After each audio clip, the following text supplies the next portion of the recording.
إيه أصير أحسن، أصير أحسن، أصير أحسن.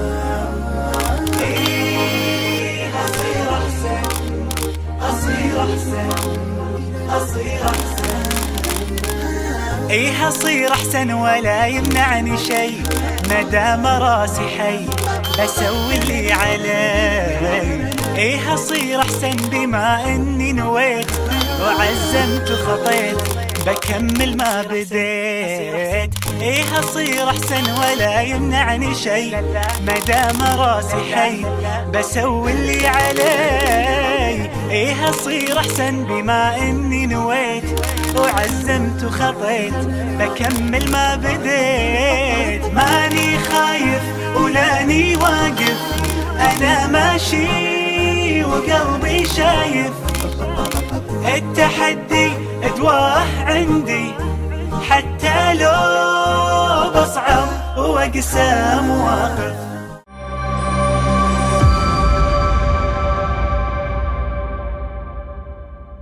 Assalamualaikum warahmatullahi wabarakatuh. Innal hamdalillah wassalatu wassalamu ala Rasulillah wa ala alihi wa sahbihi wa man tabi'ahum bi ihsan ila yaumil qiyamah. Kepada seluruh para santri dan seluruh para santriwati, kepada seluruh komponen dan seluruh para tamu pada teras kehidupan ilmu, pada kesempatan sore ini yang semoga kita diberikan oleh Allah kesehatan dan semoga Allah senantiasa memberikan penjagaan pada hati kita terhadap segala tipu daya dan makar setan dalam kehidupan kita. Terkadang kita bisa menang melawan setan hari ini, tetapi belum tentu kita menang hari esok. Kita terkadang bisa menang hari esok, tetapi belum tentu kita menang di hari lusa.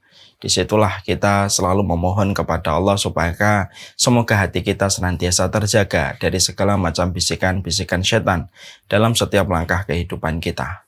Tidak ada artinya kita mendapatkan kesehatan kalau kita tidak memiliki hati yang terjaga selalu dari seluruh makar dan tipu daya setan dalam kehidupan kita.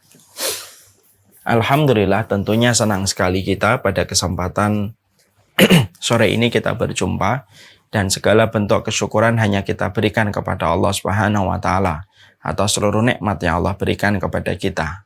Terutama kenikmatan yang kita sangat syukuri, bukan hanya kenikmatan yang sifatnya materialistik, tapi kenikmatan yang juga kita syukuri adalah kenikmatan ilmu.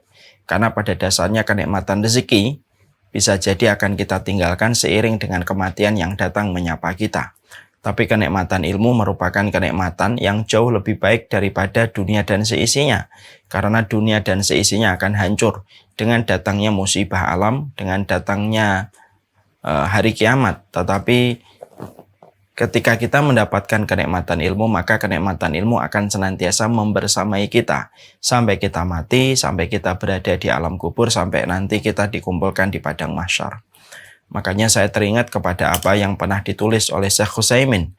Beliau mengatakan at-tasbihatu khairum minad dunya wa ma fiha.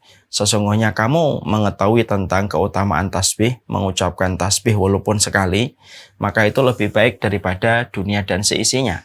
Ad-dunya wa ma fiha tazul wa amma tasbihah wa hiya baqiyah. Sesungguhnya dunia dan seisinya itu pasti akan hilang dengan datangnya hari kiamat. Walaupun nilainya jutaan triliun apabila dikumpulkan dari timur ke barat. Tapi itu akan hilang seiring dengan datangnya hari kiamat ataupun musibah alam. Tapi ucapan tasbih yang datang dari ilmu, diucapkan dan diamalkan pada tindakan, maka dia terus ada. Dia tidak rusak karena musibah alam, dia tidak rusak karena kiamat, dia tidak rusak dengan berbagai macam goncangan. Dia baqiyah itu akan terus ada sampai nanti kita dipertemukan dan diperjumpakan pada waktu hari kiamat. Disitulah kita mampu merenungkan kalau ucapan tasbih kamu sekali saja ternyata lebih baik daripada dunia dan seisinya, apalagi ilmu yang kita pelajari, apalagi anugerah kefahaman. Bagaimana kehidupan ilmu kita diisi dengan apa yang diajarkan oleh Nabi. Dan ini merupakan perkara yang besar, bukan perkara kecil. Walaupun kita selenggarakan secara online, secara daring, tampaknya biasa, tampaknya sederhana. Tapi tentunya dia begitu mempesona ketika dilakukan oleh para penuntut ilmu yang ikhlas dan disampaikan oleh penyampai ilmu yang ikhlas. Kepada Allah kita bersyukur atas nikmat yang besar ini. yang Allah tidak berikan kepada setiap orang pada kehidupan manusia. Kepada Allah kita bersyukur dan kepada Allah kita menggantungkan urusan kehidupan kita. Semoga kita bisa bersyukur. Bukan hanya pada perkara-perkara material, tetapi immaterial, salah satunya kenikmatan ilmu yang hakikatnya lebih besar daripada kenikmatan material. Inilah yang juga selalu kita syukuri di setiap detik dan waktu yang kita miliki. Seluruh keluarga kami di antara keramaian umat.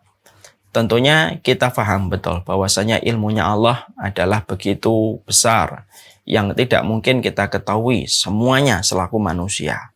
Kita mengetahui ilmunya Allah yang menjadi petunjuk dalam kehidupan kita hanyalah beberapa potongan dari luasnya samudra ilmu yang dimiliki oleh Allah Subhanahu wa taala. Di atas langit ada langit, di atas orang yang berilmu selalu ada orang yang berilmu. Dan itulah yang kita ketahui pada iktibar momen ketika Nabi Musa belajar dari Nabi Khidir. Di antara ilmu-ilmu yang begitu luasnya di dalam kehidupan, maka ilmu Allah itu selalu berbanding lurus atau selalu berbarengan dengan sifat rahmatnya Allah dalam kehidupan setiap makhluknya. Setiap ilmu yang Allah miliki selalu berbarengan dengan sifat rahimnya Allah. Berbeda dengan makhluk. Makhluk bisa jadi pintar, ada yang brilian, ada yang jenius. Tapi orang yang brilian, ada yang jenius belum tentu dia memiliki sifat sayang bagi orang di sekitarnya. Bisa jadi egonya besar, bisa jadi menyembunyikan ilmu dan tidak pernah dia beritahukan kepada teman dan sahabatnya, walaupun dia memiliki ilmu yang banyak. Karena manusia ketika memiliki kepintaran, kepandaian, IQ, jenius, maka terkadang tidak diiringi dengan sifat kasih sayang yang ada pada samudra hatinya. Beda dengan Allah. Beda dengan Allah. Ilmunya Allah itu diiringi dengan sifat rahmannya. Ilmunya Allah itu diiringi dengan sifat kasih sayang yang besar kepada setiap makhluknya, kepada orang yang beriman. Makanya setiap ilmunya Allah ketika dia bersamaan datang bersama dengan sifat rahmannya Allah yang tiada terkalahkan oleh apapun, itulah yang menjadikan kita akhirnya memahami salah satu di antara perkara yang diungkap oleh Allah dalam ilmunya Allah kepada makhluknya, yaitu ketika Allah menerangkan tentang sepak terjang setan dan bagaimana tipu daya dan makar serta strategi yang dimiliki oleh mereka. Allah sampaikan di dalam Al-Quran pada ilmunya Allah yang termaktub di dalam Al-Quran dengan sebuah tujuan. Tidaklah tipu daya, makar yang dimiliki oleh setan dan seluruh agenda besar yang dimiliki oleh mereka dan dirahasiakan oleh mereka diceritakan oleh Allah ke dalam kehidupan hamba yang beriman, supaya orang yang beriman ketika mendapatkan setitik ilmu pada perkara ini menjadikan mereka selamat pada kehidupan di dunia untuk meraih rahmatnya Allah ketika kita mampu mengalahkan tipu daya dan makarnya setan pada kehidupan manusia. Inilah yang menjadikan kita mempelajari bagaimana kita mempelajari dan membahas tentang sebuah buku sederhana, yaitu Menang Melawan Setan. Pembahasan buku ini menceritakan tentang tipu daya, sepak terjang, dan agenda yang dimiliki oleh setan ketika menyesatkan manusia, memperdaya manusia, supaya manusia gagal mendapatkan rahmatnya Allah pada kehidupan di akhirat. Inilah yang menjadikan kita membutuhkan betul materi ini, karena di dalam keimanan ada sebuah perseteruan abadi. Bagaimana keimanan melawan jalannya setan. Siapapun yang telah beriman kepada Allah, pasti dia akan berseteru dengan setan abadi. Semenjak pertama kali Nabi Adam diciptakan, semenjak saat itu terjadi perseteruan antara manusia dengan kalangan iblis dan setan-setan yang menjadi keturunannya. Dan di dalam perseteruan ini, janganlah kita merasa tenang, janganlah kita merasa tidak terjadi apa-apa, tetapi kita harus merasa gelisah karena setan betul-betul berusaha bagaimana memperdaya kita supaya gagal. Tujuan dalam perjalanan ini beribadah kepada Allah Subhanahu wa taala. Makanya inilah yang menjadikan kita mempelajari di dalam kitab ini, di dalam buku ini, supaya kita paham tipu daya yang dimiliki oleh setan pada kehidupan menyesatkan manusia.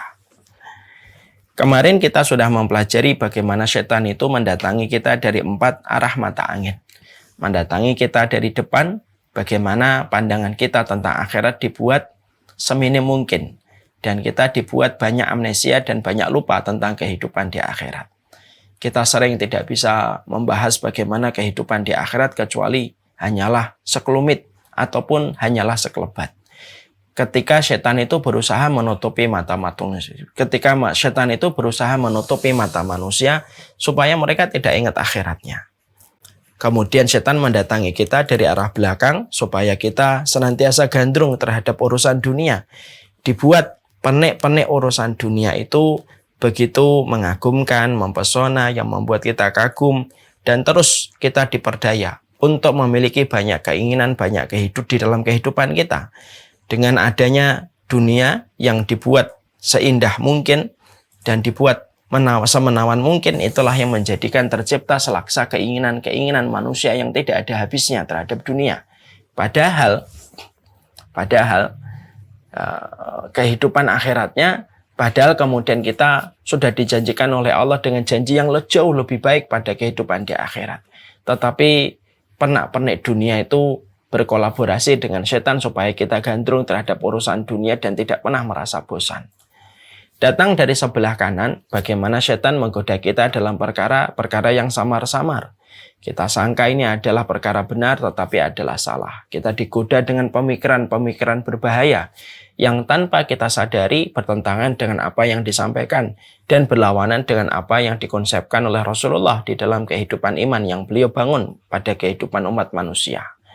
Datang dari sebelah kiri, bagaimana setan itu menggoda kita supaya kita terbius dengan dosa-dosa besar dan dosa-dosa kecil. Artinya, sesungguhnya setan itu tidaklah mendapati kita berjalan kecuali setan mengepung kita dari 4 arah mata angin, yang membuat kita betul-betul sulit berjalan di atas trek ketaatan terus-menerus. Karena setan bekerja sama dengan dunia, bersinergi dengan hawa nafsu, dan mereka membina kerjasama dengan kebodohan manusia. Makanya akhirnya kita jumpai bagaimana jalan yang dibuat oleh setan ramai dengan para pengikutnya. Jalan yang dibuat oleh Allah yang disebut dengan Shiratal Mustaqim menjadi jalan yang sepi di antara para penempuhnya. Maka inilah yang menjadikan kita betul-betul merenungkan sedemikian kuatnya setan itu mengepung kita setiap waktunya, setiap saatnya, dan kita terus dikepung dari depan supaya tidak ingat akhirat, dari belakang supaya kita terus kagum dengan dunia yang tidak ada habisnya. Penemuan mobil ini, ada mobil itu, ada gadget ini, gadget itu yang tidak ada habisnya. Kemudian datang dari sebelah kanan supaya kita tergoda dengan pemikiran-pemikiran yang bermacam-macam, quote yang bermacam-macam yang tanpa kita sadari, tanpa ilmu menjadikan kita berseberangan dengan apa yang disampaikan oleh Nabi. Dan kemudian datang dari sebelah kiri ketika mereka menggoda genit dosa-dosa besar dan dosa-dosa kecil untuk dihadirkan dalam kehidupan kita. Inilah yang menjadikan kita betul-betul memerlukan hajat di dalam perlindungan kita kepada Allah Subhanahu wa Ta'ala untuk menaklukkan satu persatu setan yang selalu mengepung kita setiap waktunya dan setiap saatnya.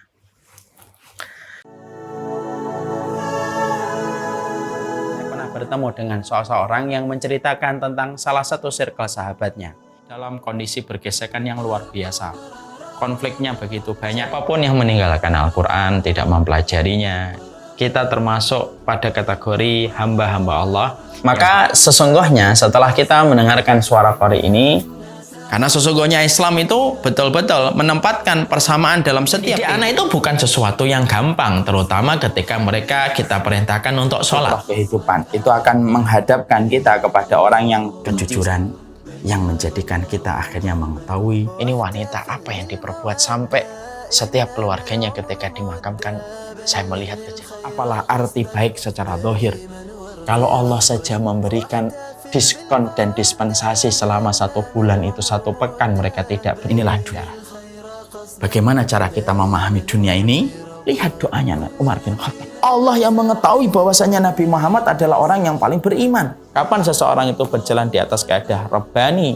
Kapan seseorang itu berjalan di atas perbanyak sumpah? Karena orang yang memperbanyak sumpah itu akan mendapatkan. Mereka suka mengatakan la tuhaditsuna illa bil Quran. Ini adalah mobil-mobil limited edition. Harganya 10 kali lipat. Kita rubah narasi menjadi aksi. Mari kita rubah setiap. Kalau merasa tidak tahu, dia tidak akan sombong. Orang kalau merasa tidak tahu, dia selalu menelisik detail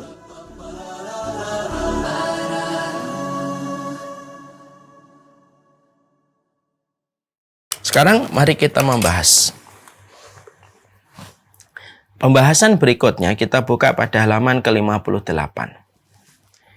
Di antara pandangan setan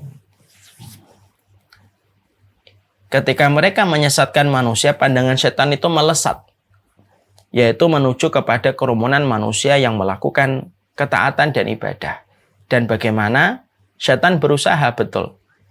Bagaimana mereka yang istiqomah di dalam ketaatan dan telah kontinu melakukan ibadah, mampu tergelincirkan kembali dari jalan ketaatan yang sudah mereka miliki pada komitmen kehidupan mereka.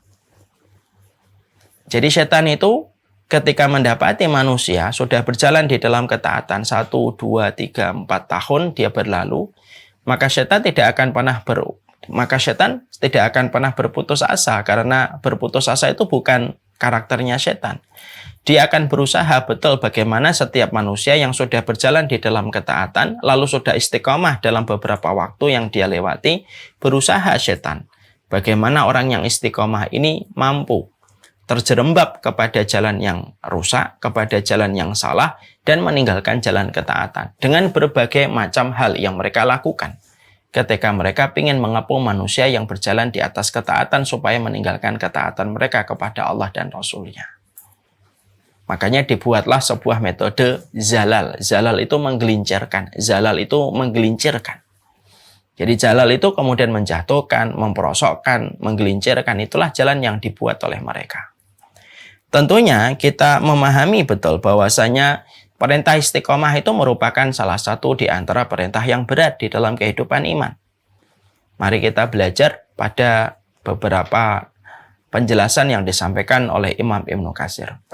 Imam Ibnu Katsir, salah satu ulama tafsir itu menjelaskan, ketika surat diturunkan oleh Allah dan ayat diturunkan oleh Allah, surat yang berat dirasakan oleh Nabi adalah surat Hud. Surat Hud itu surat yang berat. Ya, disebabkan surat Hud itu menyebabkan Rasulullah rambutnya beruban, tumbuh cepat ketika turunnya surat Hud.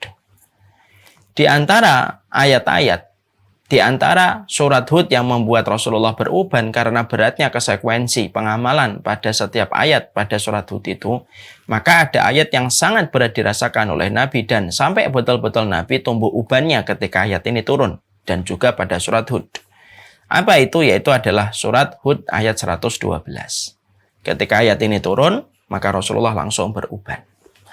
Ayat ini berkata, "Fastaqim kama umirta wa man taba ma'aka wa la tatghaw." Ya.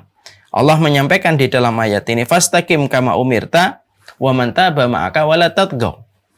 Istiqomahlah kamu wahai Muhammad sebagaimana engkau diperintahkan, wa man taba ma'aka, bersama dengan orang yang bertobat bersamamu, wa la tatghaw, janganlah kamu melampaui batas.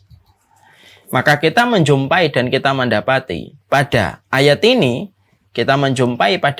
Masya Allah ya, betapa besarnya perintah istiqomah dirasakan oleh Nabi, begitu berat dalam kehidupan beliau, sampai nampak umban itu tumbuh pada rambut beliau, ketika Allah menurunkan ayat 112 pada surat Hud ini untuk menjelaskan kepada kita betapa beratnya dalam kehidupan kita untuk istiqomah.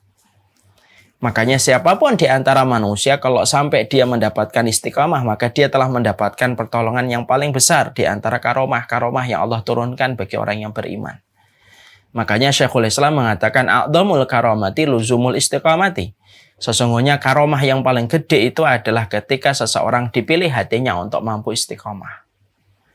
Setan tahu betul bahwasanya istiqomah itu akan membuahkan banyak sekali kebaikan dan akan memberikan banyak sekali kemuliaan bagi mereka yang istiqomah di dalam keimanan mereka. Makanya tidak ada yang dituju oleh setan bagaimana manusia ketika mereka sudah berjalan di atas rel ketaatan, bagaimana mereka tergelincir dari jalan ketaatan itu.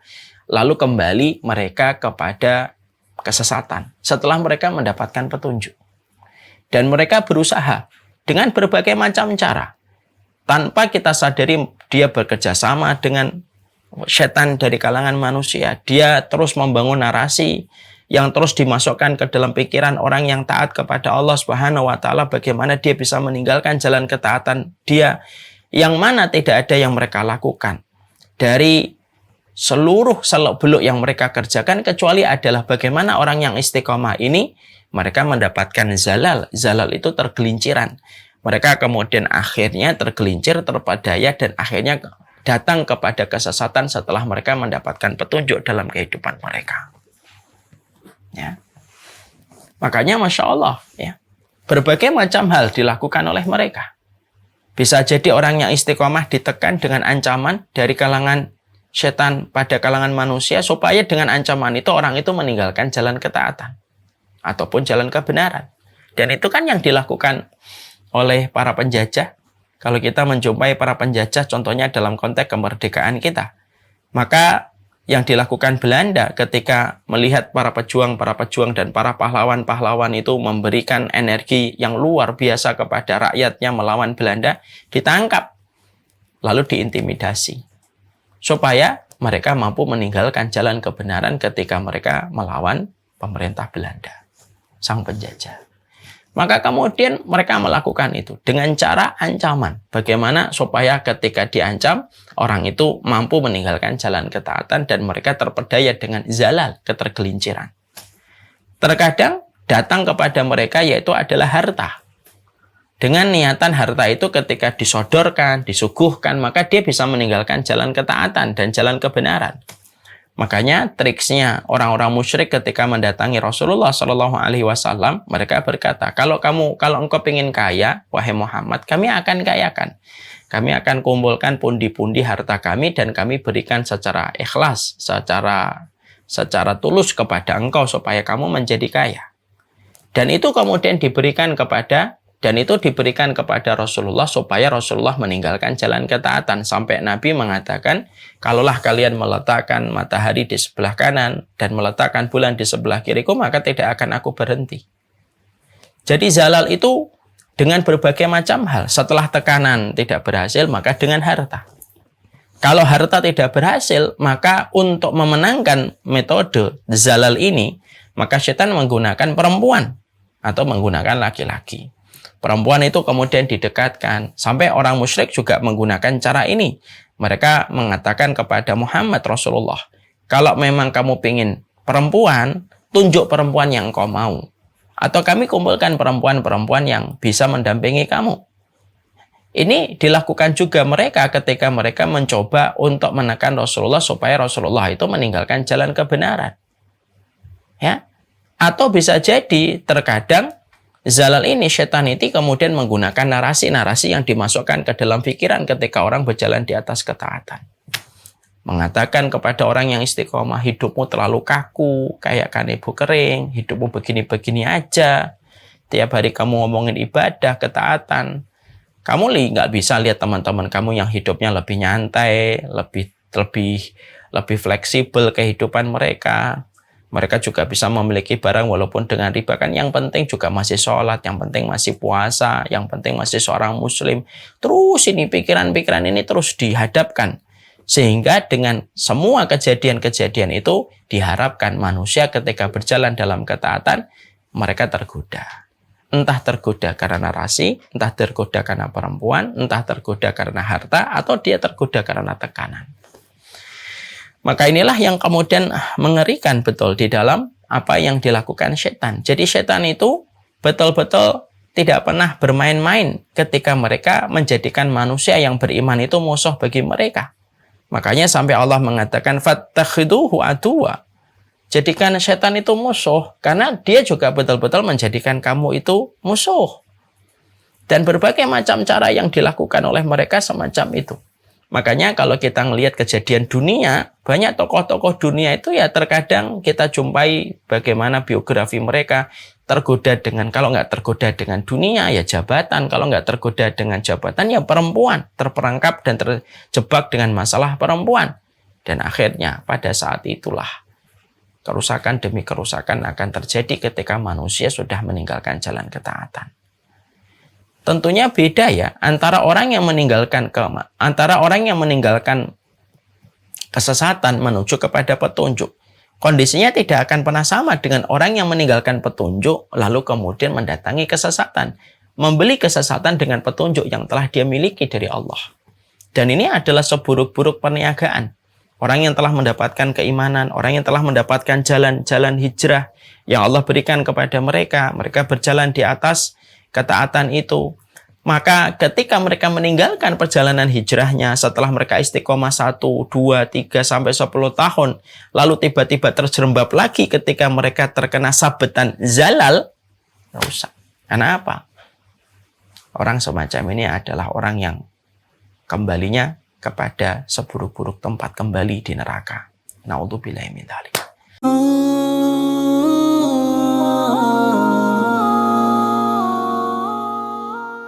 Pada suatu hari, Ibrahim bin Adham pergi berburu dan berhenti di tempat peristirahatan. Hasanah itu melebihi semua hadiah-hadiah mewah yang diberikan oleh orang lain kepada kita. Sampai Rasulullah menyampaikan di dalam salah satu riwayat, khairul quruni qarni, summal ladzi yalunahum, summal ladzi yalunahum. Kenapa doa ini termasuk salah satu doa 40 Rabbana yang kita harus lagi? Masya Allah, luar biasa bagaimana Umar bin Khattab menjaga hatinya. Letakkan peraturan untuk anak, untuk suami, untuk istri, untuk orang-orang di sekitar kita. Jadi mereka sudah betul-betul kosong. Mereka sudah menggadaikan ibunya, menggadaikan anaknya, menggadaikan istrinya, sudah tidak diterima. Mendapati keluarga kita berangkat lebih dulu, jam keberangkatan mereka kepada alam barzah. Anak kita kalau umur 10 tahun tidak menegakkan sholat, kita disuruh mukul. Pukulan yang tidak sakit.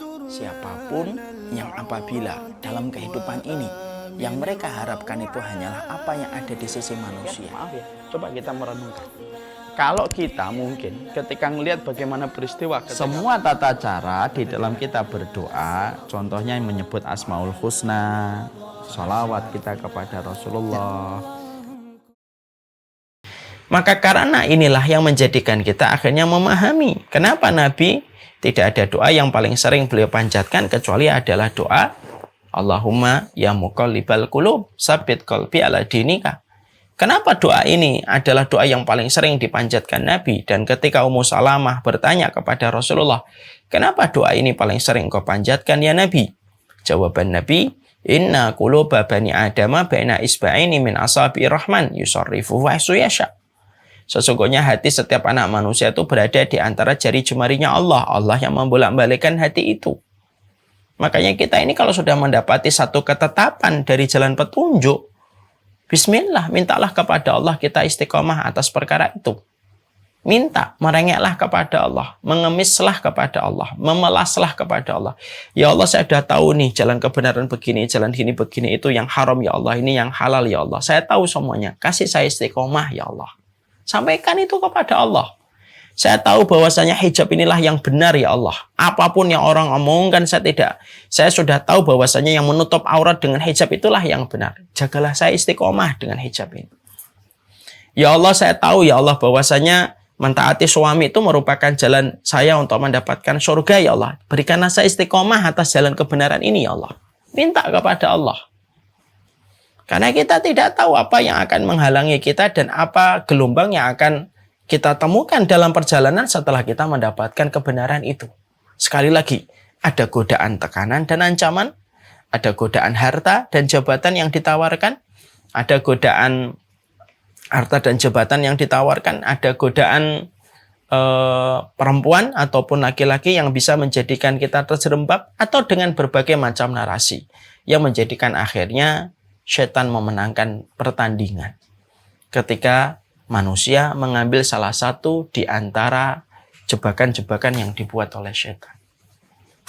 Masya Allah, mengerikan betul ketika kita sudah membedah tentang muslihatnya setan pada kehidupan menyesatkan manusia.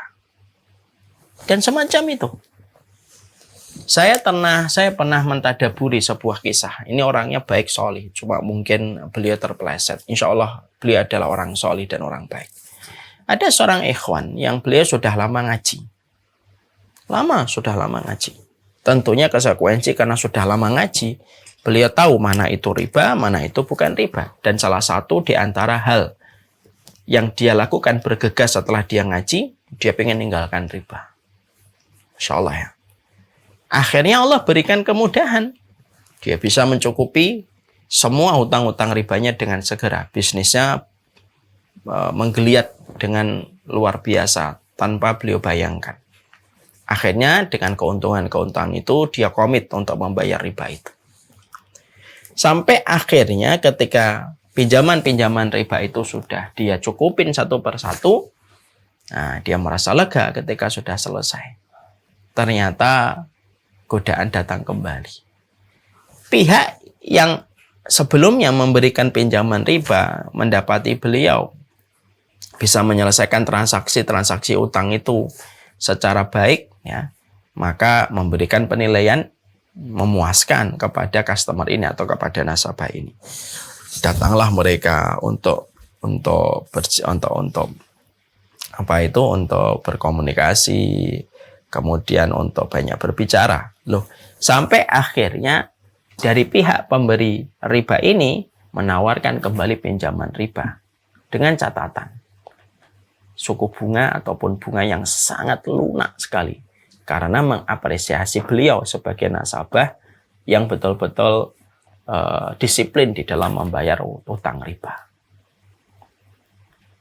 Ketika beliau mengetahui ini, tentunya pertama kali mengatakan enggak, sesudah enggak mau. Tapi kemudian mereka terus berusaha, nelpon, ngabarin, coba berbicara lagi gitu.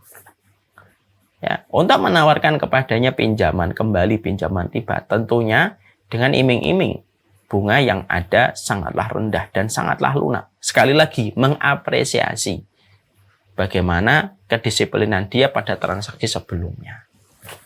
Nah, disitulah akhirnya beliau menceritakan, saya itu akhirnya tergoda kembali, ya Ustaz. Karena saya memikirkan, ya udahlah bunganya kecil gitu ya, saya pengen buka ini, saya pengen buka ini, saya pengen buka ini. Bisnis mulai dikembangkan yang sebenarnya satu dengan yang lainnya tidak saling berkaitan. Akhirnya betul diambil kembali. Insya Allah ya, inilah terkadang begitu beratnya di dalam istiqamah. Ya, datang kembali ketika tidak kuat menghadapi narasi atau menghadapi pembicaraan yang mengatakan ini lunak kok Pak. Insya Allah Bapak bisa kok menyelesaikan. Sebelumnya yang lebih gede aja Bapak bisa, disiplin kok. Bahkan mendapatkan apresiasi dari tempat kami. Hal semacam itu mempengaruhi pemikiran beliau. Akhirnya ngambil lagi, dia buka ini, buka itu bisnis di kota tempat kelahiran beliau. Dan ketika beliau sudah membuka bisnis itu di tempat kelahiran beliau, apa yang terjadi? Bisnis itu tidak berjalan, bisnis ini mandek, bisnis ini seret, yang akhirnya dilakukan subsidi silang pada bisnis dia yang masih berjalan. Masya Allah. Qadarullah pandemi datang. Selep. Bisnis yang asalnya lancar untuk membackup bisnis-bisnis kecil ini, ketika sudah banyak tersedot, bisnis ini juga mau tidak mau dipaksa dalam tanda kutip oleh kondisi dan keadaan harus berhenti juga. Yang asalnya dia bisa menyelesaikan sebelum pandemi, dia bisa menyelesaikan banyak, justru akhirnya beliau terlilit utang yang begitu banyak. Bunga terus berjalan, walaupun lunak dia tetap bunga. Dan apa yang terjadi? Porak-poranda bisnis yang telah dimiliki oleh beliau. Insya Allah ya. Sekali lagi ya, kita mengambil kisah ini sebagai sebuah ibroh. Beliau insya Allah sudah bertobat kembali sama Allah. Tapi disinilah kita mengambil sebuah benang merah. Berjalan di atas kebaikan itu tidak gampang. Karena setan akan terus datang. Bukankah kita merasakan betapa beratnya diet? Ada orang yang diet, lalu ketika pada satu waktu dia cheatingnya sekali. Tapi bisa jadi sekali cheating itu justru menjadikan dia gagal melanjutkan dietnya, walaupun cheatingnya satu kali. Sering mendengar nggak ada orang diet 1 bulan, kemudian cheating 1 kali. Cheating 1 kali, wah enak ya. Sorenya cheating lagi, malamnya cheating lagi. Akhirnya apa? Memulai kembali dietnya menjadi lebih susah. Dan ketika ada seseorang dalam dietnya, ketika dia cheating, itu selalu apa? Bisikan. Ini bisikannya apa? Bisikannya dari nafsu itu apa? Udah dikit aja. Kenapa Mas Iwan ketawa? Iya enggak? Kalau antum cheating apa bisikannya? Bukan bisikan setan loh ya, karena setan nggak ada hajat dengan diet kita. Apa narasi yang dirasakan? Ya besok nggak apa-apa sekali-sekali. Iya, sekali-kali. Sekali-sekali, 2 kali, 3 kali. Dan akhirnya gagal kan dietnya? Ya memang begitu. Saya ambilkan yang satu kisah nyata, yang satu keseharian kita dalam diet. Itu menggambarkan bahwasanya zalal itu merupakan salah satu metode yang dimiliki oleh setan. Zalal, menggelincirkan orang setelah dia berjalan di atas ketaatan. Dengan berbagai macam hal. Karena terkadang di situ ada iming-iming setan dan di situ juga ada ujian Allah. Orang yang mereka istiqomah tidak dibiarkan oleh Allah mengatakan kami beriman, wahum la yuftanun, dan mereka tidak diuji, tidak mungkin. Allah pun uji. Allah biarkan setan untuk menggoda dia. Karena Allah pengen lihat kualitas dia. Allah membiarkan setan untuk menguji orang itu. Tiba-tiba ketika dia hijrah, kemudian ngaji, sudah istiqomah, tiba-tiba dibuat bagaimana neraca, profitnya hancur-hancuran. Tidak sebagaimana dulu dia bisa membeli mobil sehari 2 kali bisa. Mungkin gitu contoh. Maka kadang-kadang Allah membiarkan setan itu. Terus bagaimana ngepung orang yang sedang istiqomah itu. Karena Allah juga ingin tahu apakah dia betul-betul berjalan di atas keimanan yang betul-betul tertempa dengan ujian, ataukah hanya sekedar mengatakan kami beriman dan kami berjalan di atas keimanan, tetapi dia tidak siap untuk ditempa dengan ujian. Memang Allah biarkan.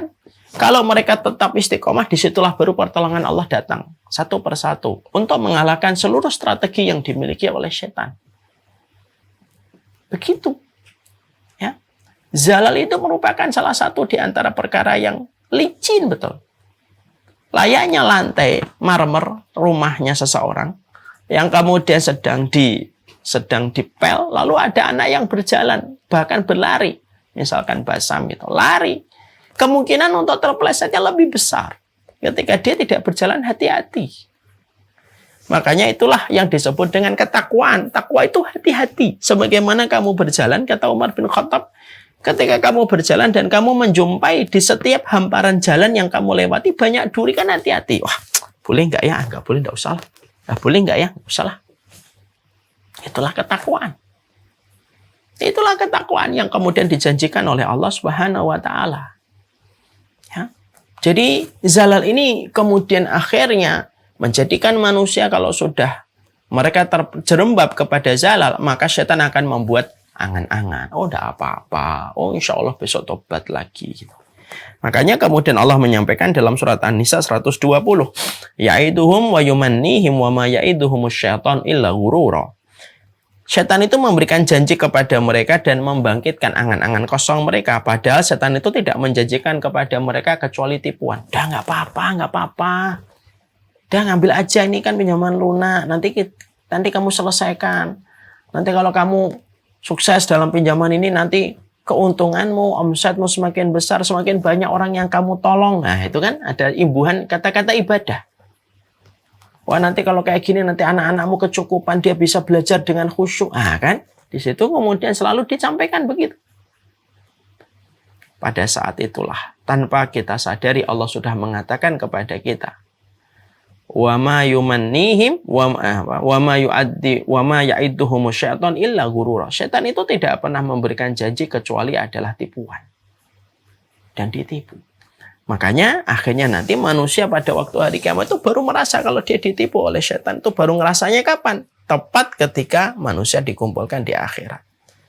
Pada saat itulah setan nanti disalahkan oleh seluruh manusia yang dikumpulkan di padang mahsyar, ditunjuk-tunjuk dia, sampai akhirnya setan itu, sampai kemudian akhirnya setan itu berkhutbah, berpidato, melepaskan semua tuduhan itu dan mengatakan, saya kan nggak ngapa-ngapain, ya, fala talumuni walumu anfusakum ma antum ma ana bimusrihikum wa ma antum bimusrihi.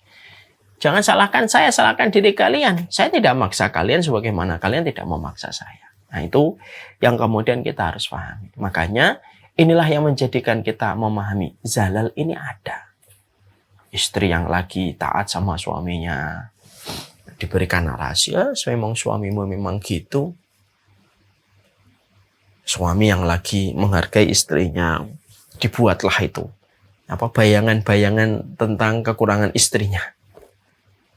Ya, asalnya sudah baik-baik aja, mereka baru saja menghadiri ilmu tentang pentingnya sebuah keluarga untuk membackup dan menjadi support system satu dengan yang lainnya gitu ya.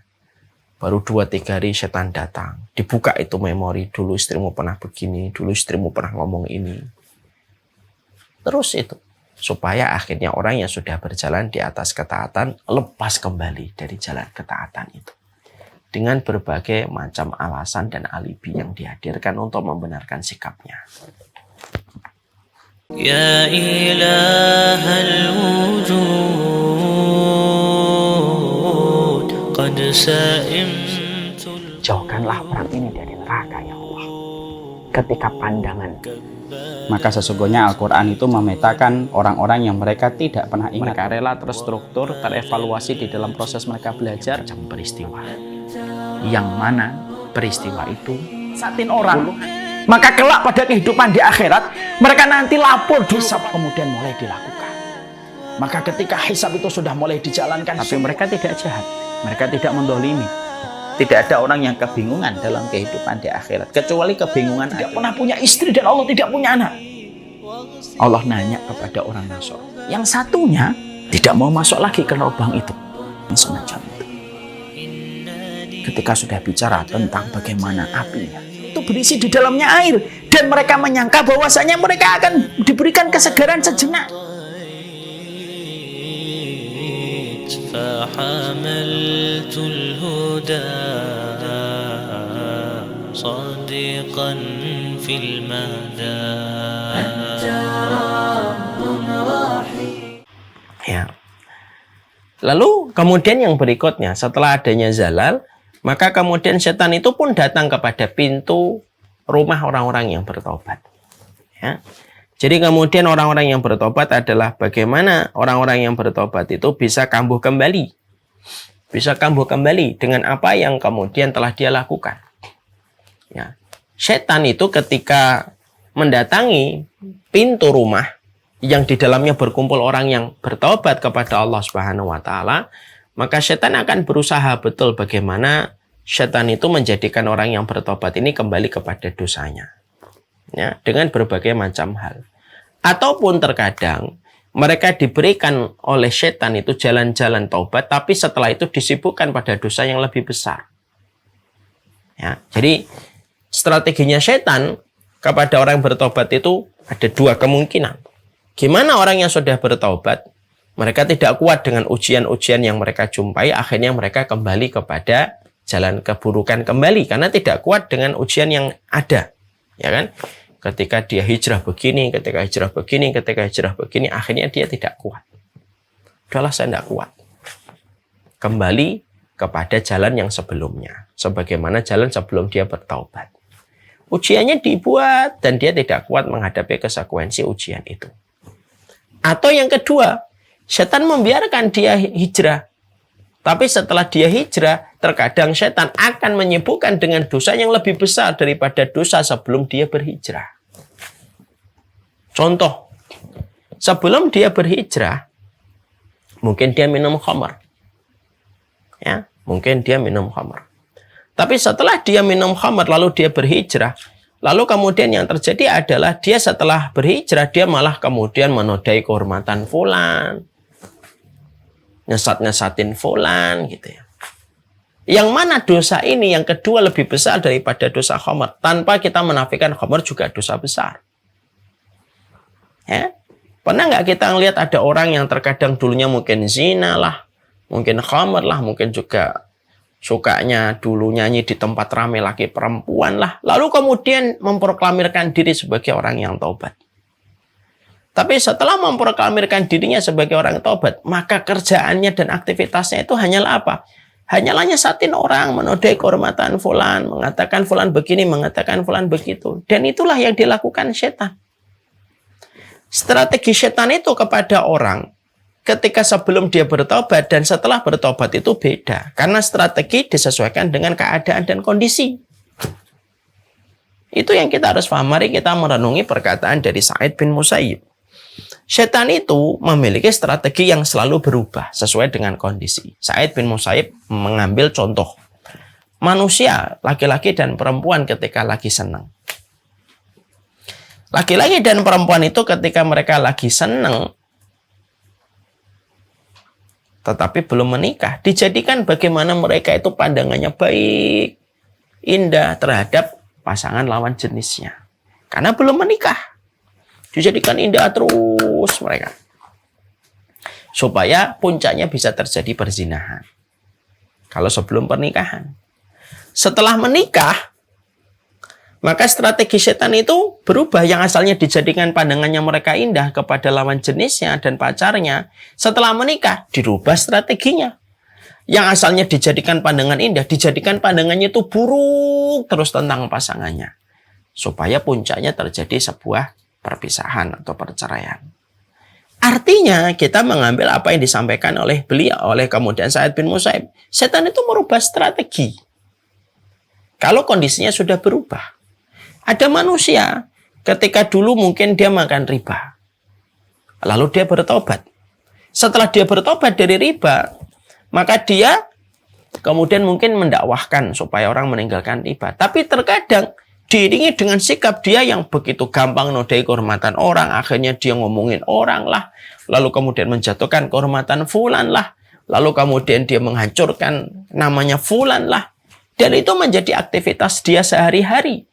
Maka itu sama dengan lepas dari mulutnya buaya tetapi datang kepada mulutnya singa.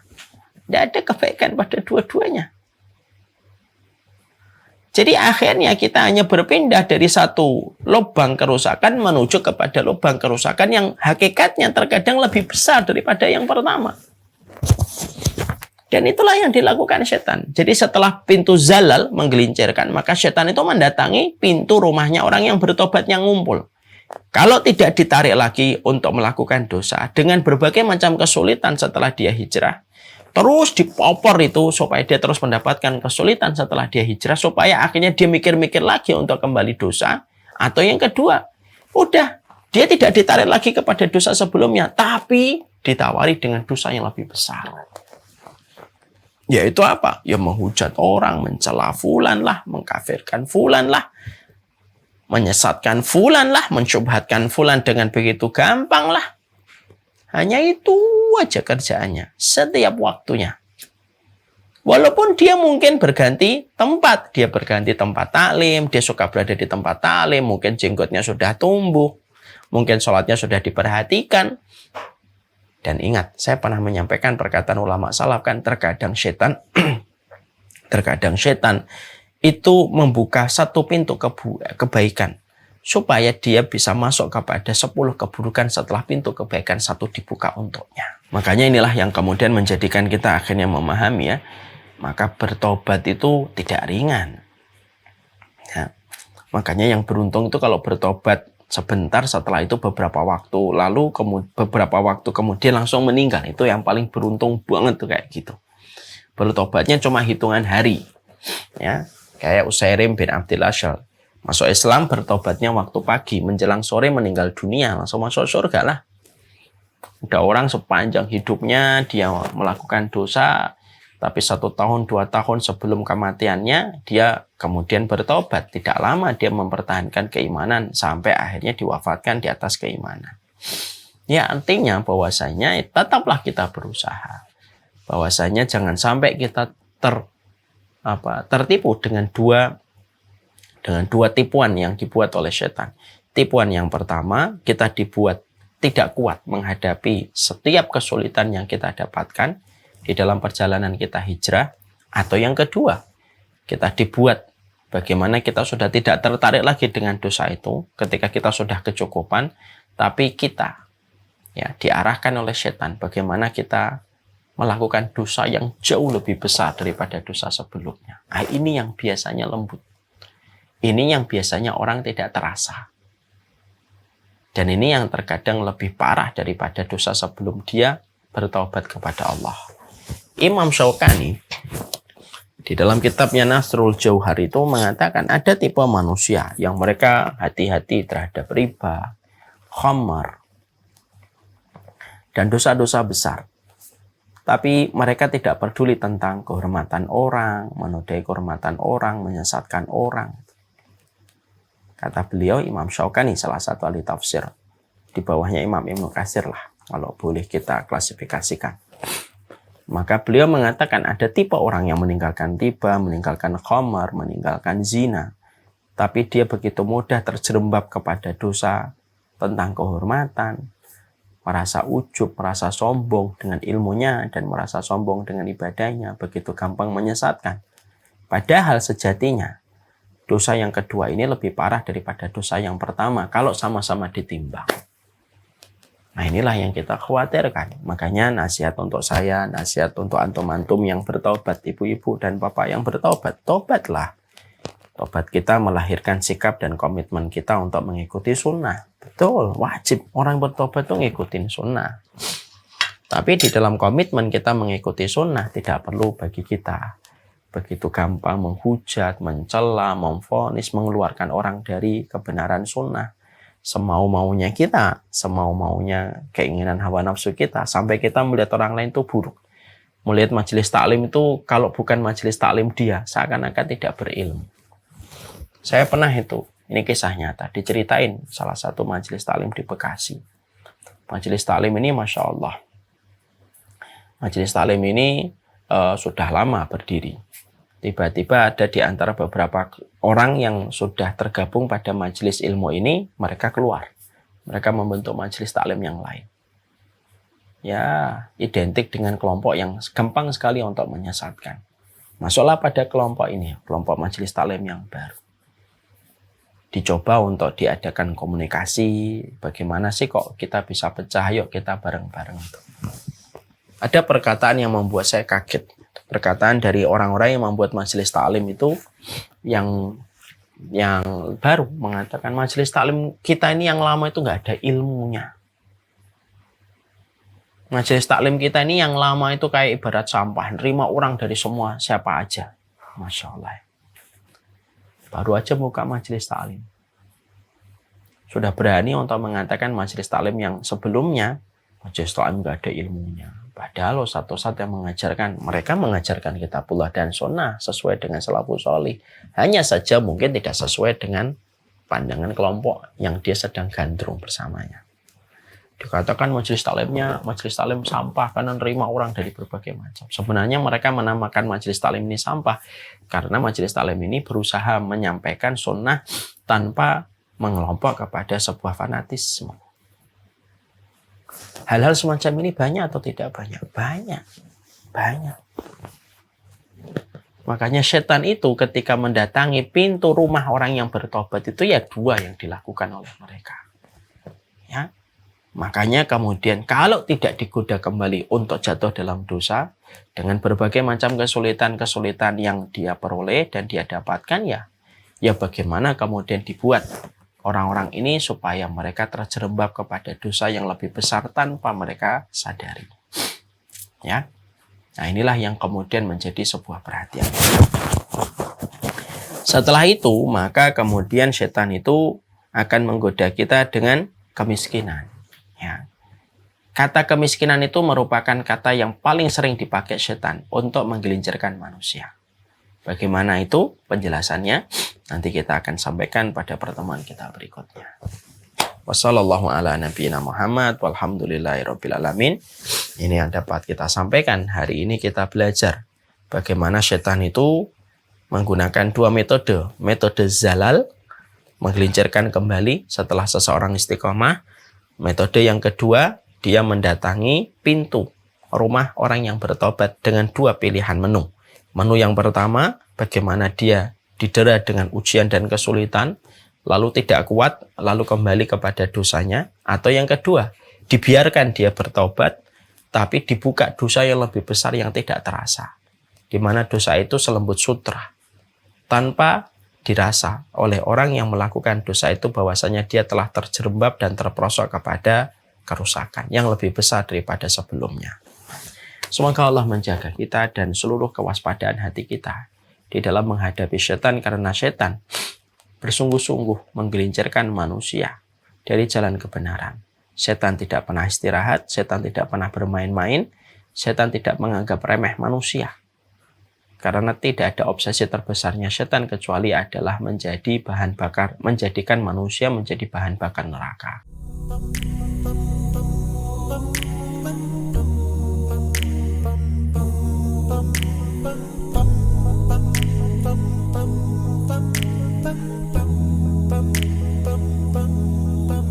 If I should ever leave this life, then this is my goodbye. No, I will always love you, and I won't ever leave your side. Please know that I did my best, and I've been nothing but blessed. I pray that we meet again in our new address. Oh yes, in heaven, with you every second, in the Prophet's presence. So take this moment to